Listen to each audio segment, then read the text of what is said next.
હાજરી પત્રક કયો હતું?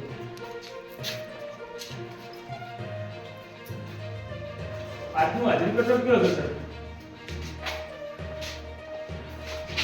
ના, આચાર્ય તરીકે તમે શું નિમણૂક? ના મેરાજી હે મેરાજી સાહેબ, હાજરી પત્રક કયો હતું? સાહેબ તમારો વિષય કયો અને કયા ધોરણમાં તમે ભણાવો?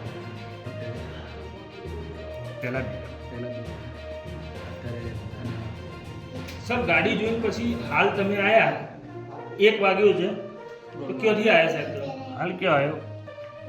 આપની ગાડી જે ખરી અમે નીકળ્યા ત્યારે ગાડી નથી. સાહેબને પૂછો ને પણ હું કેટલા વાગે આવ્યો?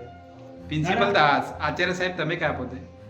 આચાર્ય સાહેબ મેરાજી ખુરશીમાં તમે બેઠા આચાર્ય સાહેબની આચાર્ય સાહેબની જગ્યા પર તમે બેઠા છો. હા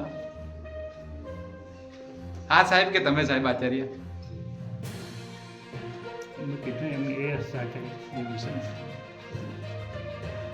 આચાર્ય તો જડતું જ નહીં એમને. ના નહીં બોલતો. લે, બતાવો. કેટલા બાળકો આવે આચાર્ય અત્યારે સ્કૂલમાં? કુલ સંખ્યા કેટલી? 43. ના, હાલ હાજર કેટલા છે? આજે પેલો પ્રોગ્રામ હતો ને કામ સાહેબનું જોઈ કર્યું. સ્થાનિક લોકોને મેં હાલ પૂછ્યું, સ્થાનિક લોકોએ એવો જવાબ આપ્યો કે કોઈ ગામમાં કોઈ પ્રોગ્રામ ચાલતો નથી. તો આપનું શું કહેવું સર?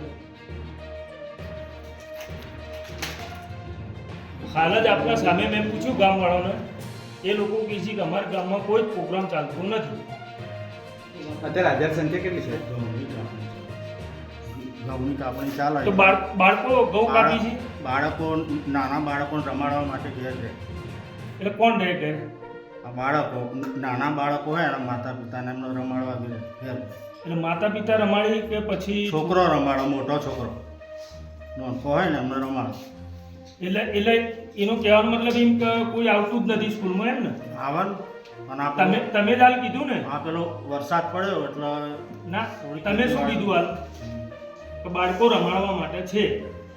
બાળકો રમાડવા માટે એટલે ઘેર કોઈ આવતું જ નથી ને? આ સંખ્યા તો નથી જ રહેતી ને ઘરે સ્કૂલમાં. રમાડવા માટે રહે. પેલું કામ ચાલે એટલે સર